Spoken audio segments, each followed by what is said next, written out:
வணக்கம் நண்பர்களே, நாம இன்னைக்கு பார்க்க போற வண்டி என்னன்னு பாத்தீங்கன்னா டிவிஎஸ்ல எக்ஸல் 100 ஐடஸ். இந்த வண்டி பாத்தீங்கன்னா 2024 மாடல் TN60 தேனி ரிஜிஸ்ட்ரேஷன் வண்டி.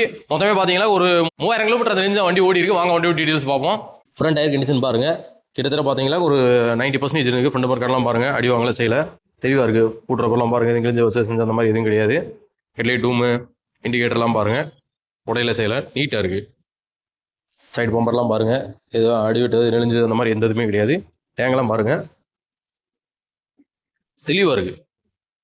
எங்கேயுமே எந்த ஒரு சின்ன ஸ்க்ராச்சஸோ பெயிண்ட் போனோ அந்த மாதிரி எந்த இதுவும் இல்லை. கிலோமீட்டர் பாருங்கள், 3081 கிலோமீட்டர் தெரிஞ்சு ஓடி இருக்கு. கம்பெனிலேருந்து வந்த 2 மிரரு எல்லாமே அப்படியே இருக்குது, ஒரிஜினாலிட்டியாக இருக்குது. சிபிஓலாம் பாருங்கள், கிளியில் வைக்கல சில ஒரிஜினாலிட்டியாக இருக்குது. ஃபுட்ரெஸ்ட்டு சைடு பேனல்ஸ்லாம் பாருங்கள், நீட்டாக இருக்குது. ஒரு இடத்துல மட்டும் லைட்டாக கொஞ்சம் போயிட்டு போயிருக்கு, மற்றபடி எல்லாம் தெளிவாக இருக்குது. சைலன்ஸில் அடி வாங்க செய்யலை. ரியர் வீல்லாம் பாருங்கள், ரியர் டயரும் பாருங்கள். கிட்டத்தட்ட பார்த்தீங்கன்னா அதுவுமே ஒரு 95% மேலே இருக்குது. TN60 ரிஜிஸ்ட்ரேஷன் வண்டி. கேரியர்லாம் பாருங்க, லோட் அடிச்சிருந்தா பூரா பெயிண்ட் ஈனி போயிருக்கும். அந்த மாதிரி எதுவுமே இல்லை, ஒரிஜினாலிட்டியாக இருக்குது. சைடு ஃபுட்ரெஸ்ட்டாக இருக்கும், செயின் கவராக இருக்கும், செயின் ஸ்பாய்ட்டு எல்லாமே பார்த்தீங்கன்னா தெளிவாக இருக்குது. யூட்டிலிட்டி பாக்ஸ்லாம் பாருங்க, பெயிண்ட் ஈனி போல. ஏன்னா லோட் அடிச்சிருந்தோமா பூரா அது கூட தேஞ்சு போயிருக்கும், பெயிண்ட் போயிருக்கும். அந்த மாதிரி எந்த இதுவுமே இல்லை. டேங்க்லாம் பார்த்தீங்கன்னா பர்ஃபெக்ட் கண்டிஷனில் இருக்குது. லெஃப்ட் சைடு பேனல்லாம் பாருங்க, புதுசு மாதிரியே இருக்குது.